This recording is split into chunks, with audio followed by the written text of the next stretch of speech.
Colin O'Brien is like any typical teenager. He goes to school, spends lots of time around technology, and is a dedicated student athlete. I started wrestling in 9th grade. It didn't have many options where at the school I was at. Like I had always played soccer before, so I never really thought of wrestling, but I guess it appealed to me since it's something I could do. Wrestling is a more suitable sport for someone like Colin. He has LHON, Leprous Hereditary Optic Neuropathy. This means that his optic nerve is dying and he is losing central vision in his eyes. And I can only use my peripheral and it's still blurry. When I was like 13, so like 7th grade, I guess I just slowly started losing vision in my right eye, and then it started in my left eye too. I talked to his dad, and I remember telling him it'd be a really good sport. Swimming and wrestling are like the two best for anyone that's visually impaired.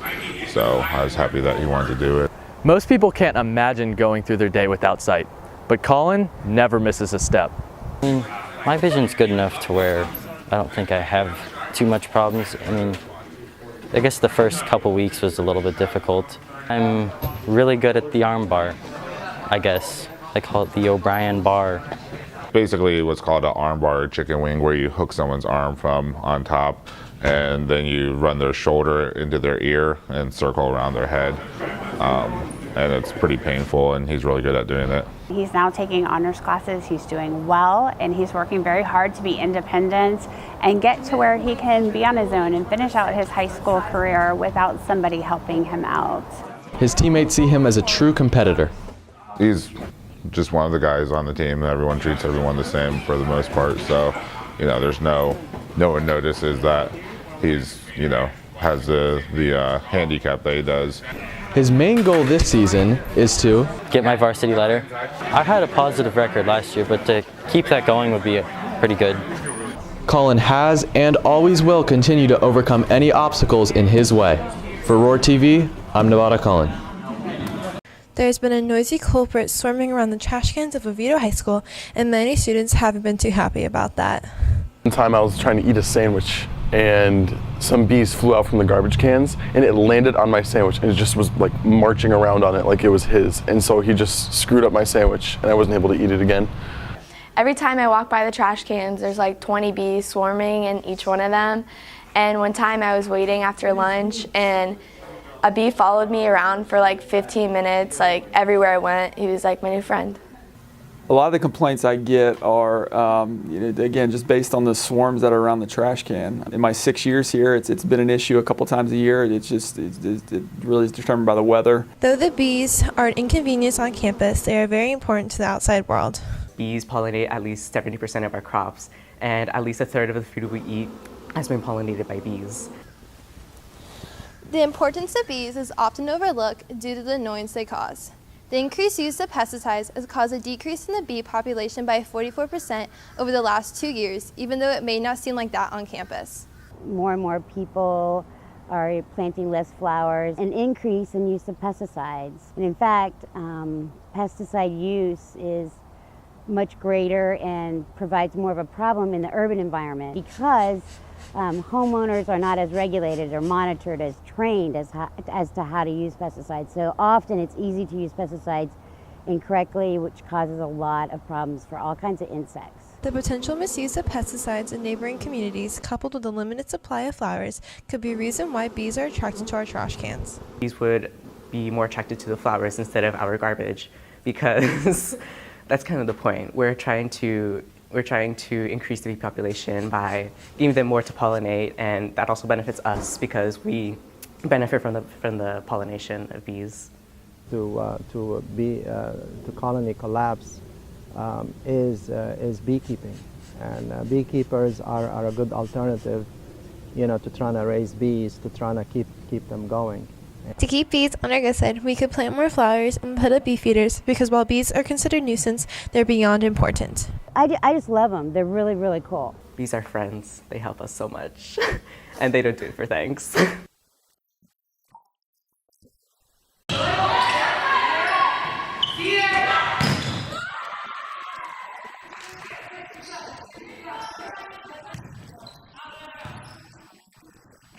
The Phoenix trip was pretty special. It was a national invitation tournament, and I received the invitation back in January following our 2016 season.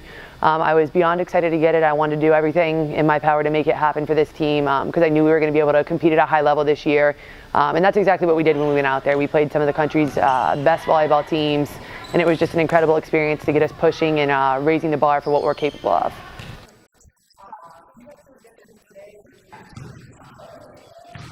We learned as a team our potential for how well we can play together.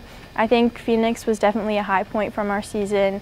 We played really well, and we all saw that we can excel in almost everything and not just be a bland team from Florida. The Nike Tournament champions gave the team the competitive experience they are hoping will be beneficial in the playoffs here in the state of Florida. So I think it was unique because usually, especially in this area, we're used to playing an opponent that we know. We maybe, play against them in club volleyball, or maybe they're club teammates, or we've seen them for the last 4 years in high school volleyball. So I think it was pretty special to go out there and really have no knowledge of what the other team was going to do other than kind of what we scouted them out to do, instead of letting it get personal like we can maybe in this area.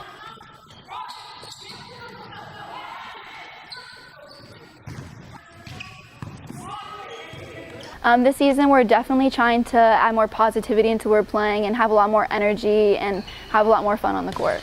It would just mean so much because we've been working so hard as a team and bonding so well together, and it would just be awesome if we could win. I want it so bad for this group of girls. They have been pushing, they fight for every single thing, they work hard day in and day out, and it would make me very proud as their coach to be able to see them become state champions.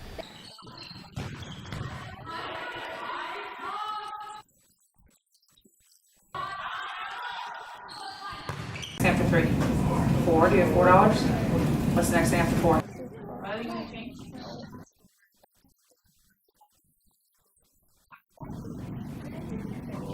With our special needs program here, we have a lot of students with varying exceptionalities. There are students with autism that have behavioral conditions, so when the power goes out, they may not understand quite why it has, which can set them off and they can go into crisis mode. So storms like Hurricane Irma can really affect people with special needs.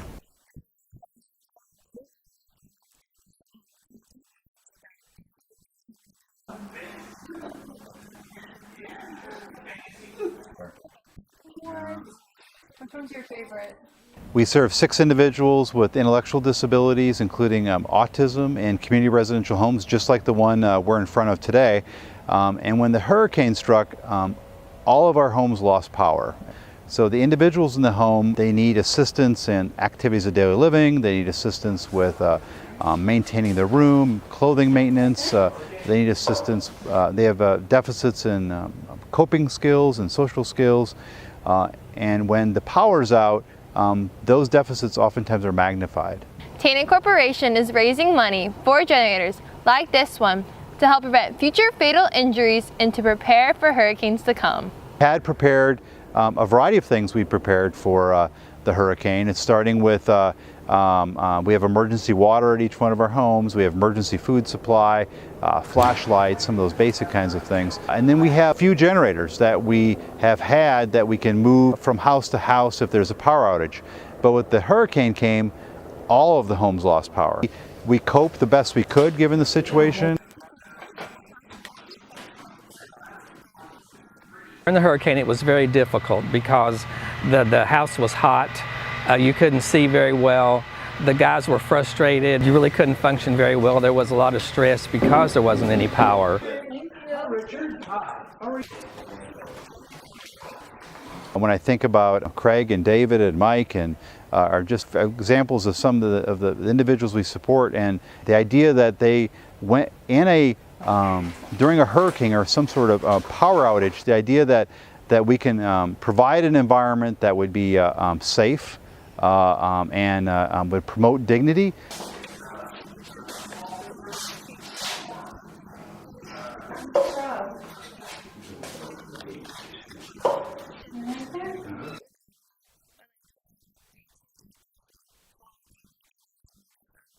Every year for the past decade, a fresh batch of Christmas trees has gone on sale at the front of our school the day after Thanksgiving. The trees are sold as a fundraiser for Oviedo Athletics. Although it's been over 70 years since the Holocaust happened, our reporter Blair Brown explains why current events have sparked the need for the stories of survivors to live and breathe today.